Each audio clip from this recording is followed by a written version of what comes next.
আর এই সমস্ত কাজকর্ম সেরে বাপের বাড়িতে সকাল থেকে রাত পর্যন্ত কিভাবে কাটালাম, কি খেলাম, সব কিছু তোমাদের সাথে শেয়ার করলাম। রাতে রাতে বন্ধুরা, তোমরা সবাই কেমন আছো? আশা করছি তোমরা সবাই ভীষণ ভালো আছো। আমরাও কিন্তু বেশ ভালো আছি। আজ হলো বুধবার। তোমাদের সবাইকে সাথে নিয়ে আজকের ব্লগটা শুরু করলাম। সাথে থেকেও আশা করছি আজকের ব্লগটাও তোমাদের বেশ ভালো লাগবে। তো সকালবেলায় দেখো ওই যে জবা গাছে গোলাপি রঙের জবাটা ফুটেছে। তো তোমাদের দাদাভাই না ওই গোলাপি জবা গাছটা যখন এনেছিল, ঠিক তখন গাছে একটা ফুল ফুটেছিল। তো সেই যে এনেছিল, তারপর এই প্রথম ওই গাছটায় জবা ফুল ফুটলো। আর জবা ফুলটা এত সুন্দর দেখতে, কি বলবো তোমাদের। তো মানে এই প্রথম বলতে পারো, জীবনের প্রথম গোলাপি রঙের জবা ফুল দেখলাম। আর এই ফুলটা খুব সুন্দরও হয়েছে। তো তারপর বাদবাকি যে কিছু ফুল ছিল, কাঞ্চন ফুল, টগর ফুল, ওখান থেকে তুলে নিয়ে চলে এলাম। আর আজকে বাড়ির জবা গাছটাতেও হলুদ রঙের জবা ফুলটাও ফুটছিল। তো এই গাছগুলো তবু অনেকবার ফুল ফুটেছে, কিন্তু এই গোলাপি রঙের জবা ফুল গাছটা এই প্রথম ফুল ফুটলো। তারপর ফুল তুলে এনে গোবিন্দের চরণে অর্পণ করে দিয়ে ঠাকুর প্রণাম সেরে তারপর এই যে সংসারের কাজকর্মে হাত দিয়েছি। তো প্রথমেই ঝাঁটপাটগুলো দিয়ে নিচ্ছি। তো ছেলে এখনও ঘুমাচ্ছে, ঘুম থেকে ওঠেনি। আর তোমাদের দাদাভাই আর মেয়ে গেছে মর্নিং ওয়াকে। আর আমি এদিকে সংসারের বাসি কাজকর্মগুলো আগে সেরে নিচ্ছি। তো আজকে হচ্ছে অনেক দিন পর বাপের বাড়ি যাবো। তো এমনি তো রোজ রোজ ভোরবেলায় উঠি, কিন্তু কী বলো তো, দেখবে আমাদের মেয়েদের যেদিন বাপের বাড়ি যাব সেদিন না এমনি রাতের দিন, মানে আগের দিন রাতে আর কি বেশ ভালো ঘুম হয় না। তো একটু ভোর ভোর উঠে পড়েছি, তখন 5টাও বাজেনি, তখন উঠে পড়েছি।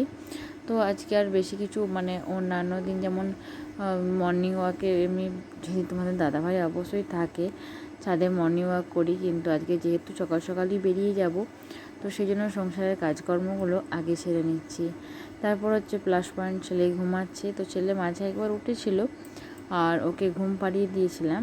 তো সেই জন্য এখন ঘুমাচ্ছে বলে না, এখন কাজগুলো সব সেরে নিয়ে জানো তো, নাহলে না বেশ দেরি হয়ে যাবে, তখন আবার বাসের টাইম চলে যাবে। তো আমাদের বাপের বাড়ি আমাদের বাড়ি থেকে খুব একটা দূরে নয়, প্রায় 40 মিনিটের রাস্তা। তো আমরা বেশিরভাগ সময় ছেলে হওয়ার পর থেকেই টোটো করেই যেতাম বাড়ি থেকে। তো অনেক ব্যাগপত্র হতো। তো আজকে অনেকদিন বাদ, মানে এই প্রথমবার বলতে পারো ছেলেকে নিয়ে বাসেতে করে বাপের বাড়ি যাচ্ছি। তো এদিকে দেখো পর্দাটা সরিয়ে দিলাম। আর বাইরেটা বেশ খুব যে ভালো আলো ফুটেছে তা নয়, তো বেশ অন্ধকার মতন হয়ে আছে এখনও বাইরেটা। আর কালকে রাতে তো বেশ ভালো ঝড় বৃষ্টি হয়েছে, আর এত নোংরা ধুলো আর পাতা পড়েছে, কি বলবো তোমাদের। তো যখনই বৃষ্টি হয় বাড়িঘর একটু বেশি নোংরা হয়। আর এখন তো এরপর ওই কালবৈশাখী ঝড়, বজ্র, বিদ্যুৎপাত সহ বৃষ্টিপাত, শিলাবৃষ্টি এসব বেশি হয়। আর কি বলো তো, এই এখন গরম ভোর, একভাবেই এগুলো চলতে থাকবে। তো এদিকে বাইরের দিকটা একদম ঝাঁটপাট দিয়ে দিলাম। আর উঠোনের দিকটা তো এত পাতা পড়েছে, কি বলবো তোমাদের। তো যত গাছে কাঁচা শুকনো পাতা ছিল বলতে পারো সবই পড়ে গেছে। তো এদিকে এই রুমগুলো একবারে মোছামুছির কাজটাও সেরে নিচ্ছি।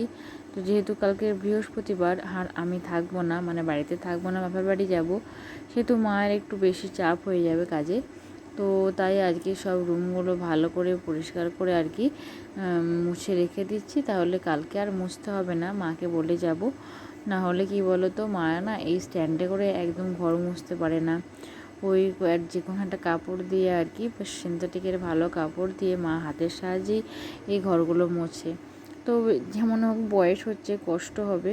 তো সেই জন্য আমি আর কি মোছামুছির কাজটা সেরে মাকে বলে দিয়ে এলাম যে কালকে আর এগুলো মোছার দরকার নেই, কেননা আমার ছেলে থাকলে ঘর দুয়ারগুলো যেন একটু বেশি নোংরা হয়। তো একবার ঝাঁট দিয়ে মুছে দিলে বাড়িঘর বেশ চকচকে পরিষ্কার তকতকে থাকবে। তো কী বলতো, ওই যে ছেলে না ঘুম থেকে উঠলে বিছানাটা তো একদমই বাগাতে পাই না। আর যেহেতু ভোর ভোর উঠি, তো মনে হয় ঘুম থেকে উঠে আগে বিছানাটা গুছিয়ে ফ্রেশ হয়ে নিয়ে তারপর বাইরে বেরোবো, কিন্তু তার হয় না। তো এদিকে কিন্তু কাজটা সেরে রেডি হয়ে বাপের বাড়ি চলে এলাম।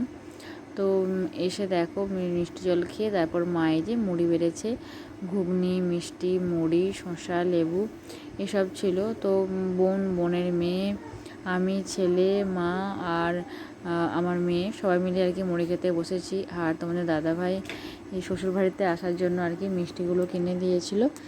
আর মিষ্টিগুলো দেখো, চিত্তরঞ্জন খেতে না মানে আমরা সবাই কম বেশি ভালোবাসি।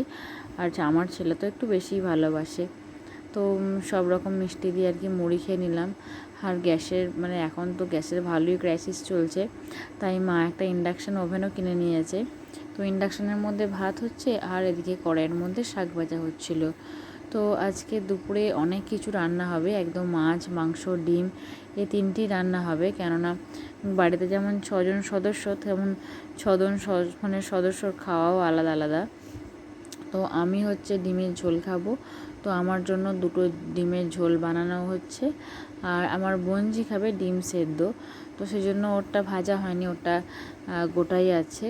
তো রান্নাটা প্রথমে মাই বসিয়েছিল, মা করছিল, তারপর এসে বোন সহযোগিতায় লেগে পড়েছে। তো বাপের বাড়িতে গেলেও আমাকে না একদম রান্না করতে দেয় না, জানো তো। তো মনে হয় শ্বশুরবাড়িতে রান্না করি না, রান্না সম্বন্ধে তো অতটা অভিজ্ঞতা আমার নেই, সেই জন্য হয়তো বাপের বাড়ি এলেও আমাকে না একদম রান্না করতে দেয় না। তো বোন মাঝে মধ্যে দেখো রান্না করে শ্বশুরবাড়িতে, আর এখানে এসেও রান্না করে। তো আমার বোনই এখন রান্নাটা করছিল, তো ডিমের ঝোল রান্না করছিল। তো এদিকে 2টো ডিম ভেজে রেখেছে আর একটা সেদ্ধ, আর ওদিকে কিন্তু ছেলের 2টো পেটির মাছ ভাজা আছে। দুপুরে ছেলেকে মাছ খাওয়াবো। আর আমাদের বাড়িতে সবাই তো মাংস খায় না, তো আমি খাই না, মা খায় না। তো কি বলো তো, আমার মেয়েও খুব একটা খায় না। আর সেই জন্য আর কি আলাদা করেই রান্না হয়। তো এই ছোটো গ্যাস ওভেনের মধ্যে, উঠানের মধ্যে দেখো আমার বোন মাংসটা রান্না করছে। তো প্রথমে পেঁয়াজগুলো আর কি তেলের মধ্যে দিয়ে লাল লাল করে একটু ভেজে নিচ্ছে। আর কি বলো তো, এখন না খেয়ে খেয়ে এমন অভ্যাস হয়ে গেছে, রান্নার সময়ও না খুব একটা ভালো লাগে না, কেমন একটা গন্ধ মতো লাগে। তো কি বলো তো, যেটা খায় না, তো সেটা তার একটু কেমন গন্ধ মতোই মনে হয়। তো যাই হোক, আমাদের অনেকটা বিচারেই রান্নাটা করা হয়, মানে বাইরে একদম হেসেলে এসব রান্না হয় না বরাবরই, আজকে বলে নয়, প্রথম থেকেই। তো যখনই মা রান্না করে, তো সপ্তাহে মাসে হয়তো একদিন হলেও করে, তাও অনেকটাই কমে গেছে।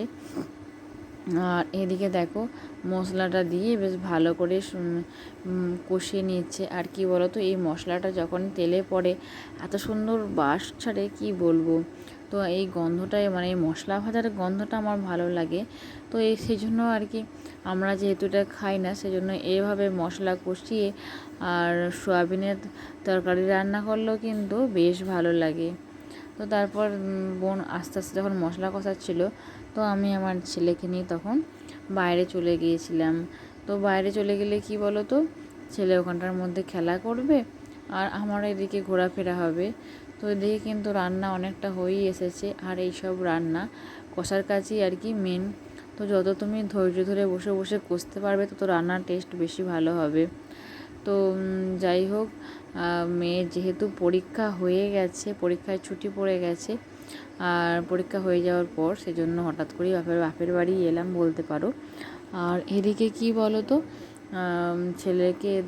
ছেলেকে এবং মেয়েকে ডাক্তার দেখাতে হতো।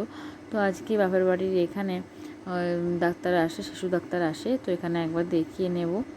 তো যাই হোক, দুপুরে রান্না কমপ্লিট, শাক ভাজা, মাছের পেটি ভাজা, ডিমের ঝোল আর হচ্ছে আমের চাটনি। তো সব দিয়ে সবাই মিলে দাওয়ায় বসে ভাত খেয়ে নিলাম।